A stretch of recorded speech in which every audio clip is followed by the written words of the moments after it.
Hi there, it's Lori, and my story will be surprising to many of you. I have a colonoscopy on Thursday. I do not look forward to Wednesday.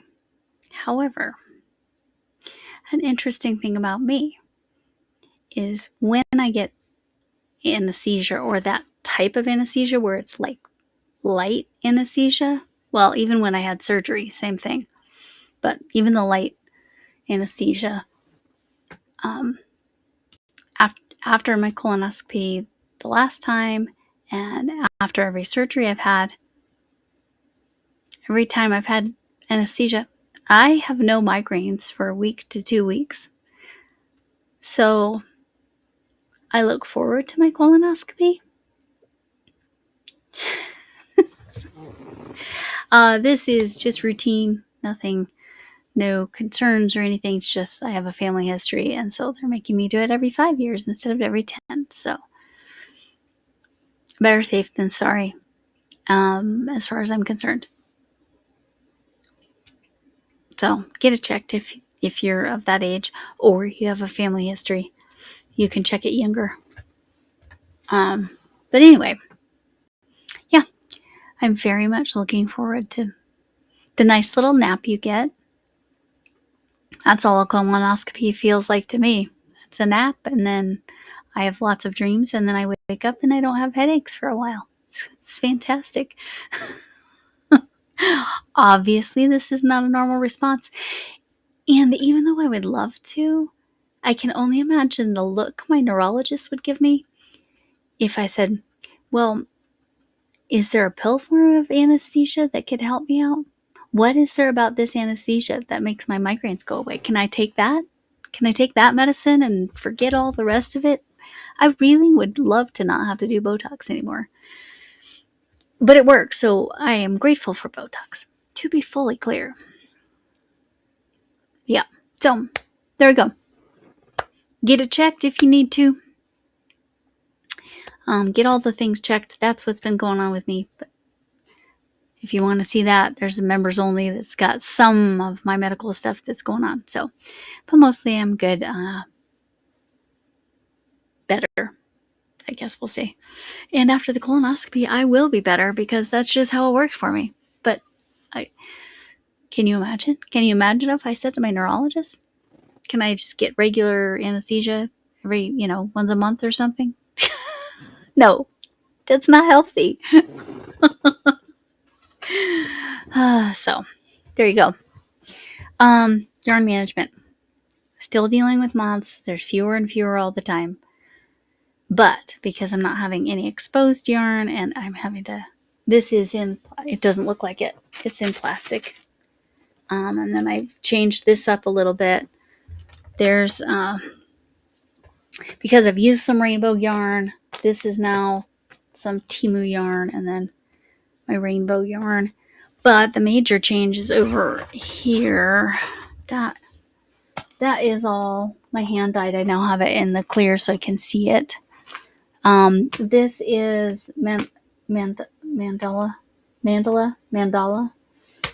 cakes. That's still my color on my halo. This is going to get more in it right now. It's just novelty yarn. But I have more. I just haven't put it in there yet because I haven't gotten to it. But now this whole shelf has yarn as well. This is the full color set that you can get from Hirschner's worsted. This is some mints and greens. I know this front one is kind of variegated chartreuse. This yarn feels very Shannon Another yarn. By the way, Yarn Management Monday is inspired by Crafting Kittee. Sorry about the extreme close up there. And over there, in this one, is kind of the yarns I had on the door. I had a lot of yarns on the door. The bottom shelf is whips that I am currently working on. That's all that's on that bottom shelf of the bookcase. Otherwise, this bookcase is full. I can't fit any more in there except for some more novelty yarn once I find some more to go in that little bag. But again, still seeing moths, so I'm not taking any chances. Gets heat treated and put into plastic. That's what I'm having to do. So, all right. So my yarn management is organizing too. It's been really nice. Like I organized all of my color on my halo. I talked about that last year. Underneath, let me aim this down again. This bag is all Twinkle, Big Twist Twinkle. So there's 5 yellows and 5 purples. Those are to make sweaters for my daughters. I have about, I think I only have, okay. If I get to my husband's, but again, I want to knit that, so no promises. If I get to his, then there are 4 sweaters I need to make. If I don't get to his, there are 3. And I've already told him I want to knit it, so it might take me a lot longer. Just because it needs to be all the different cables. I've watched a lot of cabling. I'm going to need a pattern. I'm probably even going to buy a pattern for that one so I can get it exactly right.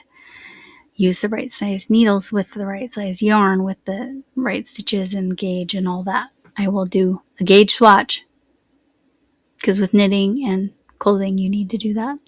It's what I've heard. For the other 3, one is a hexi-cardi, but it's going to have very special, like to join the hexagons in the back. It's going to have special squares.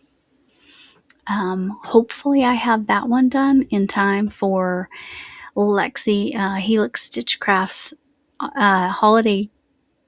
Lazy Days Holiday Craze Make Along.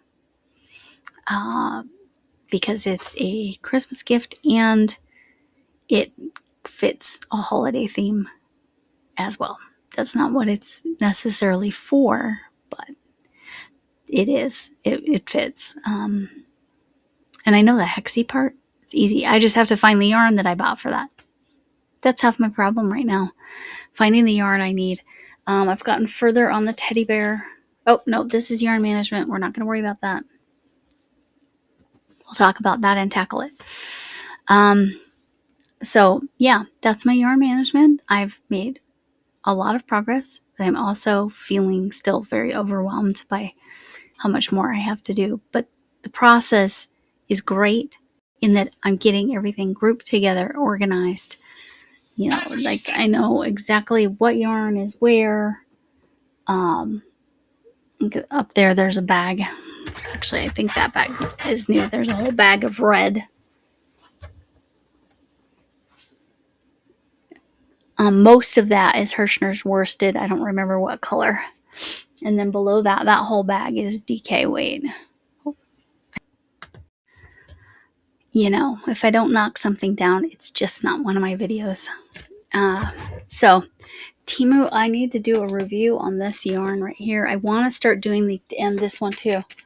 I want to start doing some Temu yarn reviews because I know a lot of people are hesitant to buy the Temu yarn, and I was too.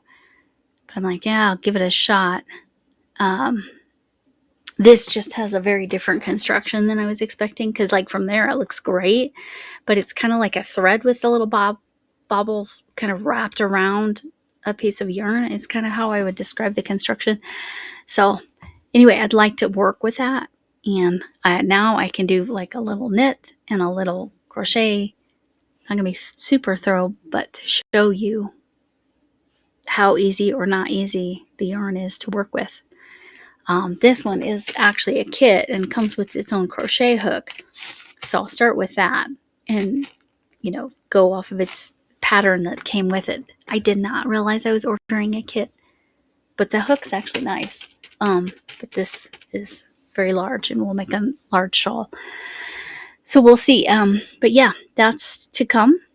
Also, quick announcement. I probably am not going to do Saturday and Sunday videos for a while. I will do my Sunday night live. I may do some shorts. I may still do some videos here and there, but just if you don't see something on a Saturday or Sunday, it's because I've just got too much on my plate trying to get this place reorganized and put back together, and having to heat treat everything and having to reorganize both rooms. It's been a lot. So, yeah. So just heads up on that. And tomorrow you'll get to see a lot of things that I'm working on, including the teddy bear, something I finished. And then I'll have a conversation about something I'm going to attempt. That'll be my tackle it, but I gotta figure something out before I can even do that. So anyway, this is what I was looking for. All right. She fell over. She fell over because I wasn't ready. Okay. Thanks for coming in. Can I get an amen? Hugs from me, my potato head. Hugs from me, whatever kind of hug you need. Even if it's a hug from a distance. And remember, you matter and kindness matters. I really hope to see you again. And I hope you are having a fantastic summer if you're in the Northern Hemisphere. I know the heat wave has been rough. So sending good vibes and prayers to all that are in need. And remember Smile Club. So thanks for being here. Bye.